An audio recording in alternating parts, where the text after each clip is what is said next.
Sound the horns, welcome back, welcome back. So we're gonna pick up right where we left off on this Baal. So Obi-Wan Kenobi was explaining, which is the craziest theory I ever heard, cause it's a picture, but pictures are worth 1,000 words. So Obi-Wan Kenobi is explaining how what we're really looking at is a fallen angel deity, and they say the guys just said this is El, a description of El. So let's back the shop, so I don't sound like an asshole. Mace in one hand, probably representing Shamra, the ancient Ugarit site. Temples to Baal and Dagon have been uncovered, but none devoted to El himself. Baal is depicted in the scriptures wearing a helmet, embellished with a bull's horns, a symbol of strength and fertility. He holds a club or mace in one hand. So, he's basically saying this guy has the power of fertility. Probably representing thunder. And it's... wouldn't thunder, like a scalpel? Spear adorned with leaves in the other. A spear? Possibly representing both lightning and vegetation. The tree of life. In Aramaean sculptures. Now, what Obi-Wan Kenobi was saying is, the Bible says fallen angels came down here and they mated with people and mated with animals and things. And then he used his Batman brain and said the picture is showing a certain part of humanity being edited. And you're getting new genes. And you're no longer Adam anymore. You're a human. You're not man. You're kind of like a man, but you got something else in you. And, it's like kind of story of Goku and X-Men and every other thing we love and we want to be like. I want to be like Mike. I want to be like Adam. Baal is depicted riding a bull, which may be related to Aaron and Jeroboam I calf images, which were most likely used as pedestals for the invisible Yahweh. Anuth, referred to euphemistically as the Virgin Anuth, was Baal's spouse and sister, and shared many of his escapades. How does these deities have, like sisters? Is it people, are they talking about a person? Because they did say the Baals are more than one person, and they rule over more than one region, and all this, you know what I mean? So, everything's not spookity-dookity, if you get what I mean. These are people. The Day of the Lord may have originated as a celebration of Yahweh's victory over the forces of chaos. Presumably. Have you ever heard of the Day of the Lord?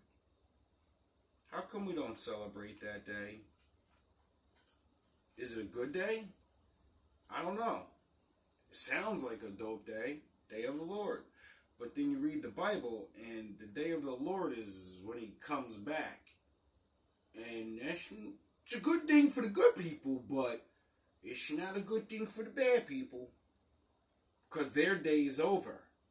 And now his time begins again.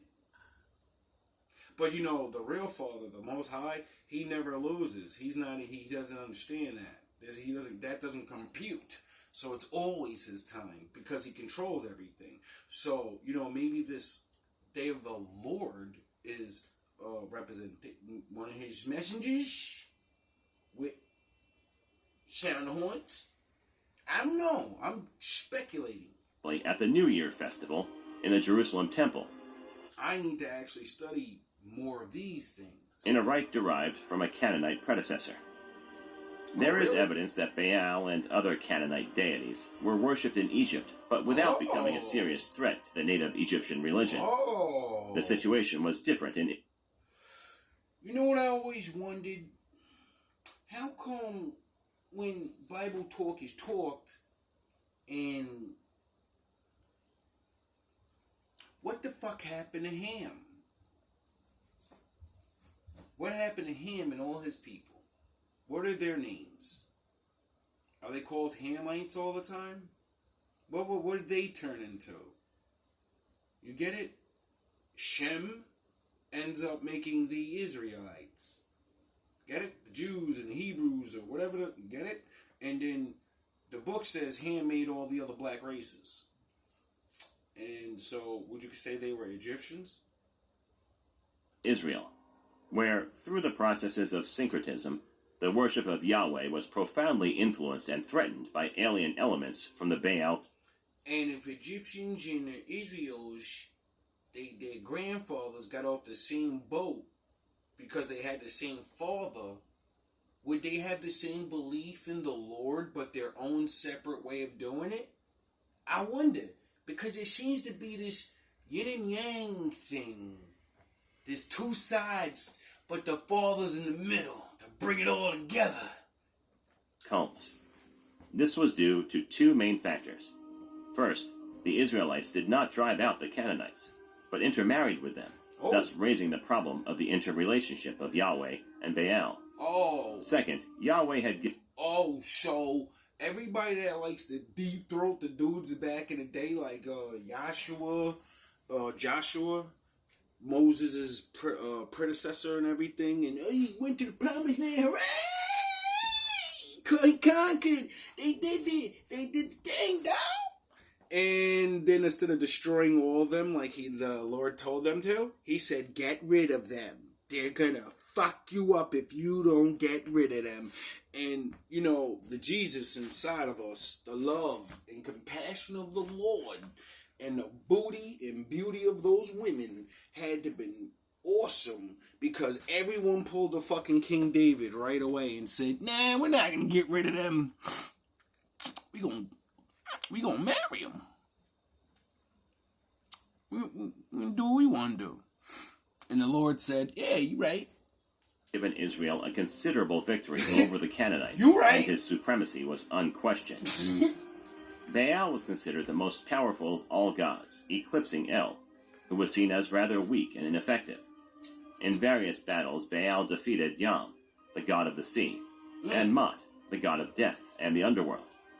Baal's sisters, or consorts, were Ashtoreth, a fertility goddess associated with the stars, and Anath, a goddess of love and war. Seems like there's a whole lot of that talk now. We don't use, people ain't using these names, but they're talking a whole lot of stars and the moons and the deity this, and you need to light incense to that and call me for $9.99 fives and the The Canaanites worshipped Baal as the sun god and as the storm god. He is usually depicted holding a lightning bolt, who defeated... Would that be Zeus and Poseidon going to war? ...enemies and produced crops. They also worshipped him as a fertility god who provided children. Oh, shit. Baal worship was rooted in sensual... In the mythos of Zeus, he sure did have a lot of kids with the other gods, and then he had a lot of children with mortal women, which produced a whole bunch of half-breed god things that was running around saving men and destroying all these wild Nephilim beast-like things. It's real weird, because that's like the bad guys fighting the bad guys, but why the fuck would they do that? Oh yeah, I forgot. My daddy said, yous are gonna Ragnarok each other for what I told you. Oh, you don't want to listen? I got something for you. Sexuality and involved ritualistic prostitution in the temple. I got something for you. At times, appeasing Baal required human sacrifice, usually the firstborn of the one making the sacrifice. That's fucked up. Jeremiah chapter 19, verse 5, KJV. I wonder if is that how you? I wonder if people do that. I wonder if we can start looking at who's a sellout, because they got these same parodies in their lives that happen. Oh yeah, I forgot. A lot of people are exposing all these things now, and for some reason, some people can't say things, but everybody else can say the same shit for some reason. I don't get it. They have built also the high places of Baal, to burn their sons with fire for burnt offerings unto Baal, which I commanded not, nor spake it, neither came it into my mind. See, when I first heard these things, I always thought of the barbaric nature and the way you hear it. But now I'm starting to think things are very different, because being put through the fire doesn't always mean physical fire. I realize being tested in life